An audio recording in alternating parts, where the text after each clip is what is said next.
জলপেশ মেলায় বন্ধ হলো চিত্রাহারের অশ্লীল নৃত্য।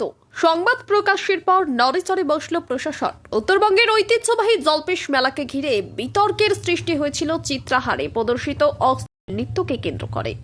মেলা শুরুর পর থেকেই ওই নৃত্য পরিবেশন নিয়ে বিভিন্ন মহলে ক্ষোভ দানা বাঁধে। দূর দূরান্ত থেকে আগত পুণ্যার্থী ও দর্শনার্থীরা বিষয়টি নিয়ে তীব্র আপত্তি জানান। স্থানীয়দের অভিযোগের ভিত্তিতে 24 ঘন্টা টিভি বিষয়টি নিয়ে অনুসন্ধান শুরু করে।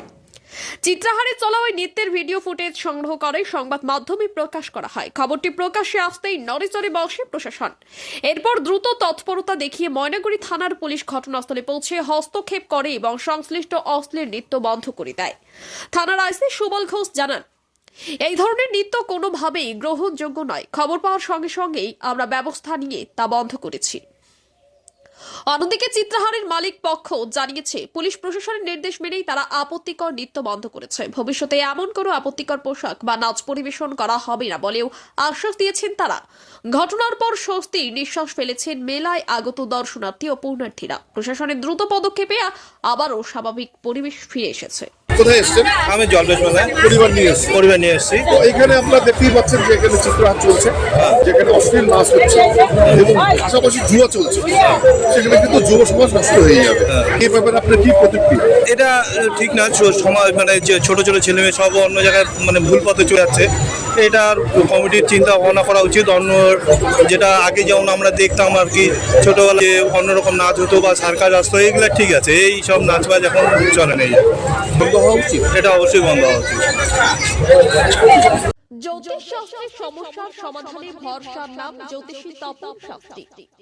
ব্যবসায় বারবার ক্ষতি, চাকরিতে অকারণ বাধা, সংসারে অশান্তি, দীর্ঘদিন ধরে সন্তান না হওয়ার কষ্ট কিংবা বাস্তুদোষের জীবন বিপর্যয়, এই সমস্ত সমস্যার নির্ভরযোগ্য সমাধান দিতে দীর্ঘ 15 বছরের অভিজ্ঞতা নিয়ে জ্যোতিষ চর্চা করে চলেছেন প্রখ্যাত জ্যোতিষী তপন শাস্ত্রী। কলকাতার কল্যাণী এলাকায় দীর্ঘদিন ধরে সুনামের সঙ্গে জ্যোতিষ চর্চা করে আসছেন তিনি। বহু মানুষ তার পরামর্শে জীবনের জটিল সমস্যা থেকে মুক্তি পেয়েছে। এখন সাধারণ মানুষের সুবিধার্থে তিনি শিলিগুড়ি শহরের ঘুঘুমারিতে নিয়মিত বসছেন। জ্যোতিষী তপন শাস্ত্রী হস্তরেখা বিচার, সংখ্যাতত্ত্ব এবং গ্রহ নক্ষত্রের অবস্থান বিশ্লেষণের মাধ্যমে ব্যক্তিগত সমস্যার মূল কারণ নির্ণয় করে থাকে। তার ভিত্তিতে তিনি উপযুক্ত প্রতিকার ও করণীয় পথ নির্দেশ করেন। প্রয়োজনে বিশেষ রক্ষা কবচ প্রদান করা হয়, যা বহু ক্ষেত্রে ইতিবাচক ফল দিয়েছে বলে ভক্ত ও অনুগামীদের দাবি। ব্যবসায় উন্নতি, চাকরিতে স্থায়িত্ব, পারিবারিক কলহ নিরসন, বিবাহ ও দাম্পত্য সমস্যা, সন্তান লাভ, বাস্তুদোষ, নেতিবাচক প্রভাব কাটানো, এই সব ক্ষেত্রেই তার পরামর্শ নিতে দূর দূরান্ত থেকে মানুষ আসে। অত্যন্ত সহজ সরল ব্যবহার ও বাস্তবসম্মত বিশ্লেষণের কারণে জ্যোতিষী তপন শাস্ত্রীর উপর মানুষের আস্থা দিন দিন বাড়ছে। নির্দিষ্ট সময়ে অ্যাপয়েন্টমেন্টের মাধ্যমে দেখা করা হচ্ছে। সমস্যায় পড়ে দিশেহারা হলে, জীবনের জট খুলতে চাইলে যোগাযোগ করুন জ্যোতিষী তপন শাস্ত্রীর সঙ্গে। যোগাযোগ নম্বর 9051939884।